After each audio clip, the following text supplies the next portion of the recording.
Hello everybody, it's Olive Branch and Maple Leaf back once again for Let's Play Night in the Woods. You'll notice that today we have something a little bit different. This is Longest Night, the Night in the Woods supplemental number 1. It's actually a demo game for the original Night in the Woods before it came out. And it's basically like a little bit of tech demo and to get to know the characters before the actual game. So you'll recall that we had a little conversation with Angus last time where we were tracing out constellations. And May said, don't you remember we had a Longest Night bonfire and you were pointing out constellations to us? This is the event she's talking about. Okay. So we're going kind of back in time a little bit for this special episode because for two reasons. Number one, because it's more characterization. And number two, because Fish Noise in the thread, I remember the name of somebody finally, Fish Noise in the thread said this would be a good time to play this demo because we just did the constellations and this will tell you a little bit about that. So is this like a different download? Yeah, it's a totally different XA. It's a totally different download, but it's free. You can play this game for free. Okay. I asked because I could see your mouse at the beginning. No, yeah, the mouse is actually, you don't use the keys to play this game, you just use your mouse to click and all that. Okay. So you'll see the mouse moving around here and there, but I'll try to keep it out of the screen.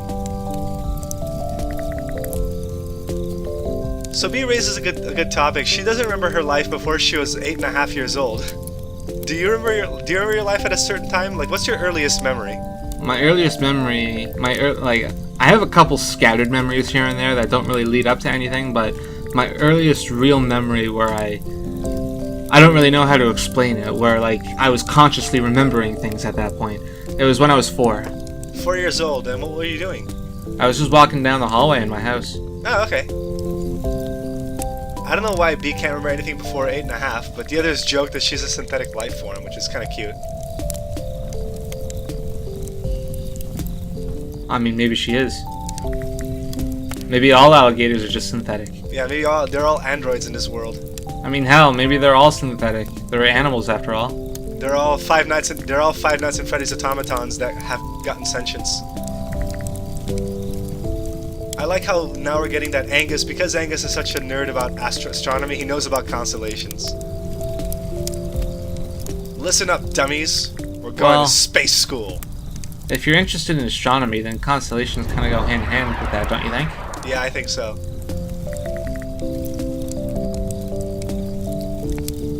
Did you ever have, in school, when you were in middle school, high school, elementary, did you ever have those events in the gym or in the library or whatever, where they set you down in a tent or a parachute or something, and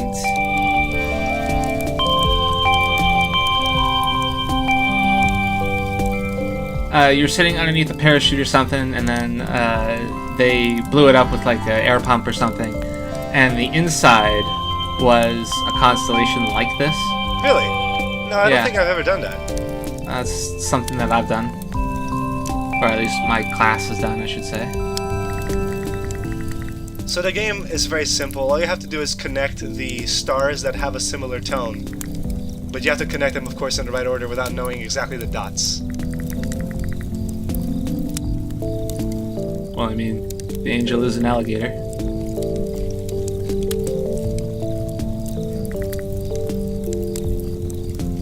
You should take it as a compliment. She's saying you're an angel. Leading so many cranky angels. Go on. Grouching hard. Go on. The character, are they models or are they sprites? What, the characters down there? Yeah. Well, they're not, I don't think sprite, I mean, how do you define a sprite? Like 8 more pixels or what? The sprite is a 2D object, basically. I imagine they're not models. I imagine they're not 3D. They're like pastel. So yeah, I imagine that they're just 2D art, like South Park style, you know? Why do you ask? Just that they look different in this demo. In this demo they do, yeah. In this demo, like, you can even tell B looks slightly different too. She's got her eye, she's not smoking her cigar or cigarette, and her eyes are wider. Yeah. She's actually not as gloomy. I think I prefer this one. Just cause she's not looking gloomy. Monday is my sign. Of course it is. What does a that giant mean? whale. Yeah. She's a tortera. She's fat. Whale speak. Finding Nemo taught me how to speak whale. You just have to groan it out really loud. No, that's not it. There's an entire intricate system to it. Thank you. I wish I could speak whale. Greg can. There you go. So it See, could be. she figured it out. You just make noises. What are you doing? They're communicating via. Do whales use echolocation? That's a good question. I don't think they do. They don't have sonar. Echolocation is sonar, right? Basically, yeah. No, I don't think they do.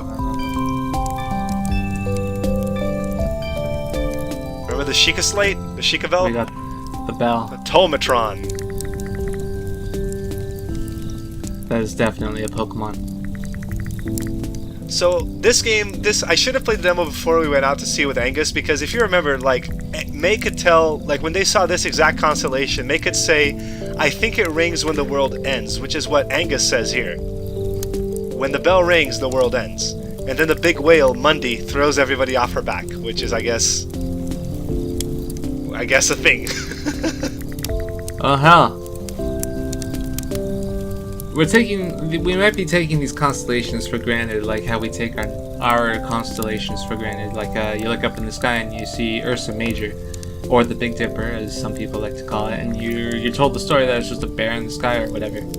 But maybe these are real. I mean, we don't know. All we know about the world of Night in the Woods is what they're telling us. So if they say there's a bell out there, and if it chimes, then the world ends, and then the whale rolls over, and we're all knocked off our back, then maybe that's real. No, I don't think it is, and there's a reason for that.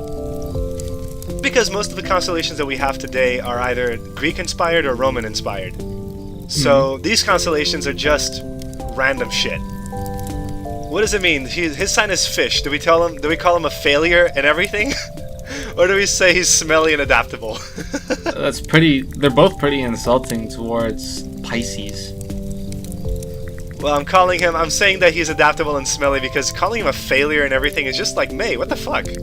Where are you coming out with that? Angus doesn't deserve that hatred.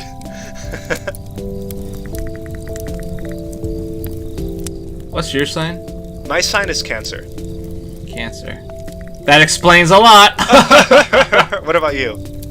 Libra. Libra? Oh, well, shit. You're very balanced. I am the scales, yeah. You are the scales. I do know that they say Cancers are homebodies and they're very sensitive people. I guess that's true. What is Libra supposed to be? I don't know. Sometimes I just read the, at my local pizzeria, there's this sheet of, it's a newsletter of some kind that comes out daily. And it gives out just random shit that doesn't really matter much to your average life. It's just reading material. It has constellations, or not constellations, what's the word? It has... Where they tell your fortune based on your sign. A horoscope? Horoscope, yeah, they have those. And, I mean, they're fun to read, but it's basically just garbage. Today you'll find luck, but be careful. Someone at your boss is trying to get your job. It reminds him of Germ.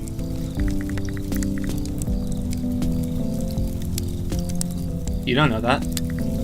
Now, you can tell this game comes before the main story because May does not seem to know who Germ is. Does she not? Germ has always had their practices. Germ? We are Germ? Yes.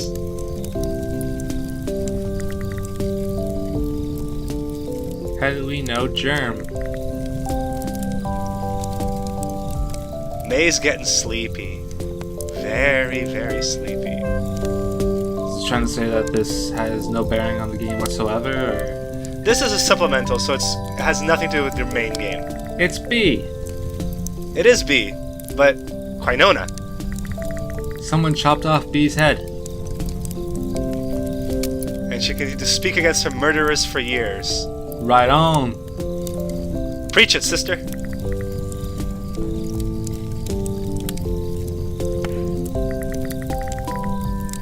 I guess if you are a headless person just constantly complaining about being killed, you would get annoying fast. It's like nearly headless Nick in Harry Potter. Harry Potter? Yeah. I was gonna say, wasn't the name Headless Nick also in Divinity? Divinity, yeah, there was. Yeah, Headless Nick. Headless. I think maybe it's this is Divinity Original Sin for those of you who don't know what we're talking about. But yeah, he was. But his thing was that he was a zombie who had his head cut off by the pirate, and because he was immortal, he was basically like, well, shit. And then someone stole his head and put it on a theater and said, "Everyone, pay attention to this crazy head. It's going to recite Stories." Their version of not Beethoven, Shakespeare." Yeah. Which I guess would be a pretty neat attraction, but then you'd be like, oh, it's just somebody with their head under the table. Unless they picked up his head. And you'd be like, oh my god, it's real. Yeah, and they showed all the innards of the head. Actually, I wonder if you had your head chopped off like that and you were to reanimate it, if you were just like, oh yeah, you see the bone, you see the muscle, but it's just like not moving and it's not bloody or anything. It's just like slimy. I guess it depends on A, if it's cauterized, and B, if it's just plain old run out of blood. It's just constant blood pouring out, and you're like, well, that's not stopping anytime soon. Does anyone need some plasma? I'm an O-type.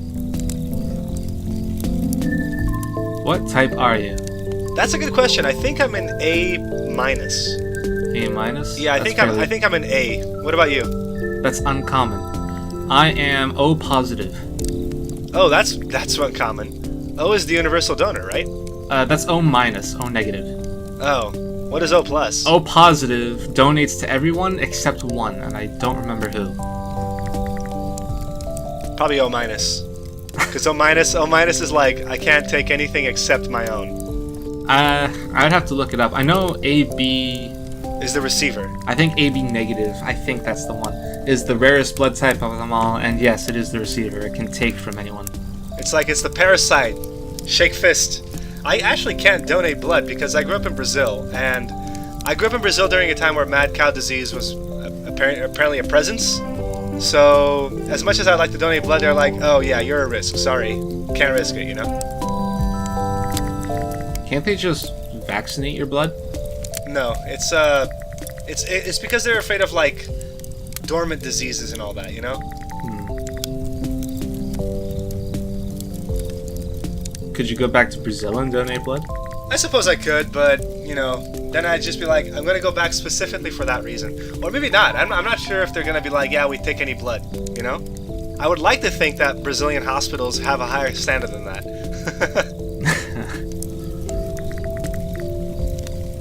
So there's this king, right? He's really small. Get this, he's slightly smaller than you'd expect.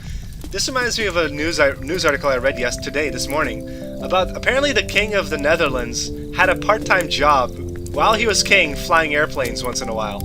Like flying commercial fighter flights. Yeah, makes sense. He was just like, that's just because he did it for a hobby. And it's like, dude, you're a king and you're flying planes? That's okay, sure. Well, I mean, like, why? Well, first of all, he's the king. Who's gonna say no? Second of all, I mean... Why the hell not, right? Yeah, I mean, you're the king. May as well just give back to your subjects every now and again. I know that if you're royalty in Britain, you have to serve something like a year or two in military service. You don't have to actually be in like a war or anything, but you do have to be in the military. Yeah, I think wasn't Prince William or Prince Harry, one of the two princes, was in Iraq, wasn't he? Yep. And someone, like, his troop knew, but he asked them not to tell anyone, and then there was a reporter there who recognized him, who wasn't in on the hush-hush, and took a couple pictures and said, guys, look, here he is. I found him. Hey, look, your prince is fighting the terrorists. Feel proud. And I think Queen Victoria, back when she was a princess, I think she served as a nurse. She drove an ambulance. I remember that. You know, you'd think that, I think that most presidents and kings and rulers should probably do some sort of community service of some sort. You know, like Obama was a community organizer, Trump was nothing. Trump was just a fuckhead. Well, Well, what? Well, what, Maple Leaf? It's just saying that Trump. Far be it from me from trying to not demonize the guy. He's already done enough himself. Yeah, because he's fucked bad enough by himself, and like I don't want to be the one guy that says, well, maybe he's not all bad, but you know, I mean, the guy did run a business at least. I guess. Fuck. For many years. Yeah, I'm probably just gonna fudge it. Eat my words later in the thread. You say he ran a business for years, and it's not that he just ran a business for years. Just that, you know, if you were to ask him, he would say I was providing jobs or something like that. Mm-hmm. Yeah. And that's his community service. I was a job provider or whatever. Yeah, and then you look at his hotels, you know, his apartment suite, and everything's covered in gold. What a glitzy piece of shit. I don't want to actually talk about Trump. Fuck it. I want to talk about this game. We've done very little of talking about this game. We've talked about a lot of things except this game. No. I think it's because this game is very good at making you think about situations related to politics and related to depression. So I'd say, by all means, this game is doing a good job getting us to talk about that stuff, you know? That man's dead. Corvin, the thief. Stole the diamond from the crown of Rebello, the fire-breathing pope. That guy was pretty metal. That's not the story that we heard. The story that we heard is that his soul jumped out of his body because he was such a sneaky man. He was so good at thieving, he literally jumped out of his body to be like, you can't kill me. I'm immortal, bitches. I made my save. Save. Screw the man, steal their diamonds. That's a very cash and guns sort of comment. Revolutionary zeal of kids from the suburbs. Possum Springs isn't the suburbs. Possum Springs has suburbs. You need a city to have suburbs. Possum Springs is nothing. It's in the dead center of nowhere. Do you need to be a city in order to have suburbs?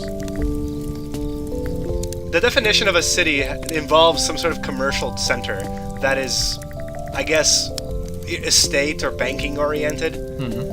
And suburbs involve the fact that you have to actually commute away from the urban center to go live in your part rural, part urban area. You know? Why do you ask? Well, I'm just curious as to what the definition of suburb really is. I think a suburb would have to be, it has to be definitely on the outskirts of a city, and a city is defined by a high population density, and definitely some sort of industry and commerce that draws people in. Otherwise, you're just living in a town. From what we saw here, May apparently says she'll be 20 in a few months, so this game clearly takes a few months. Maybe she's still in college by the time this game takes place. It's a sneaky snake. It's a broken snake. Don't tread on me. The first thing that talked. Actually, I think you'll find the first thing that talked, apparently, was God. Nah, God doesn't count. God just is. He doesn't speak. He communicates in ways that we don't understand, but understand anyway. And we accept it because he's got a plan. Because he's God. That's why we accept it. I'm pretty sure God is as clueless as the rest of us. What if God was one of us? What if God was one of us?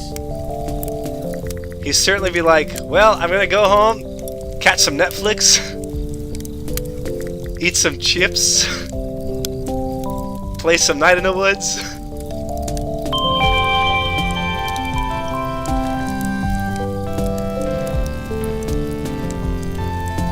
We found him. We found Rebello.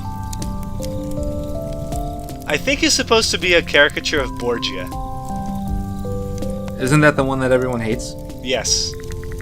Because Rebello ate people, dude. Mm-hmm. He breathed fire on people and ate them. That's pretty assassiny. He says consuming them with fire. Which means he's breathing fire onto the people. Oh, okay, there it is. And then he ate them. I mean, well done people taste good. Yeah, hey, apparently we taste like pig, right? I wouldn't know. Long pig. That's the nickname that we have for human meat. Why would you know? Because I read not Uncle John's Bathroom Reader, but I read I read a book. God, I can't remember the name of it now, but it was such a great book. It was like the Book of Gross Outs or whatever, and it was a bunch of story of gross stuff. It was supposed to make you grossed out, but there was some really interesting stuff in there. Like the first doctor who found out about the gastronomy system and the digestive system. There was this dude in like the Revolutionary War who took a musket ball to the stomach, and he survived. Like he had a hole. Yeah, he had a hole in his stomach. Yeah, and the doctor basically was just like feeding him stuff, watching the stomach through that hole, and then sometimes poking his finger in there and tasting the food as it digested. And of course, that's the gross part, but it was like he made a lot of discoveries about the digestive process through that. And I was like, hell yeah, man, science. I don't recall the part where they said that the doctor tasted them, but you know why they did that, right? Because the guy was like basically a living freak. Oh well, it's not necessarily that. The reason why they used the soldier's open stomach, they wanted to know that shit a long time ago, but the reason why they couldn't just cut open a man or cut open an animal or something is because the church was getting in the way at the time. It was like they were against desecrating bodies or something, right? Yeah, just desecrating bodies or killing the subject or before their time or something like that.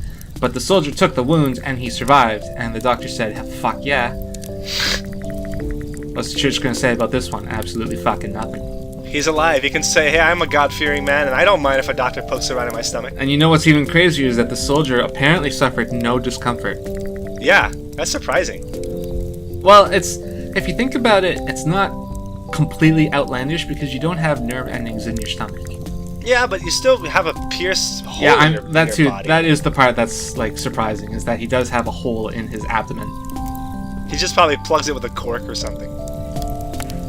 You're a massive jerk. Why am I at Longest Night Bonfire with you? Good question. Sometimes you're in a circle of friends, and you are the one that no one like really likes. You're the jerk ass, but you're in too deep to tell them that no, we don't want you here.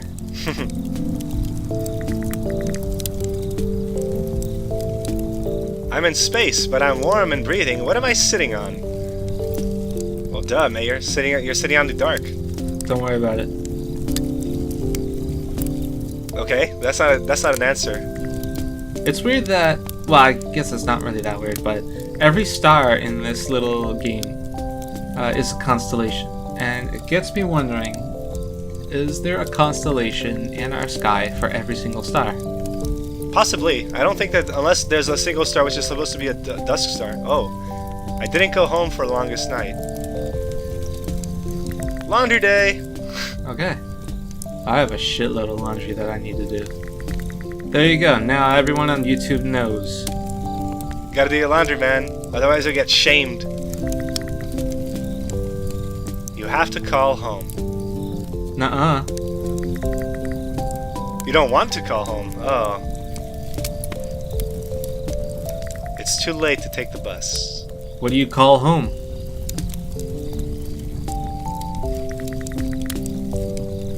What made you think of me today? Everything reminds me of you. You don't want to take the bus. This is your new life. Okay, this is getting weird now. Is it still new after a year and a half? Nah. Underwear adjust. What? Okay, what are we talking about? I think we're on like 4 different pages here. Next year will be new again. What's going on? Am I lost? Next you will be new again. You're not answering me. You'll see why. Leg stretch. Is May asleep? And this is all a dream? She's asleep. She woke up. Home's not gonna call itself. I guess right though. And that's it for this supplemental. We'll catch you guys back in the game later.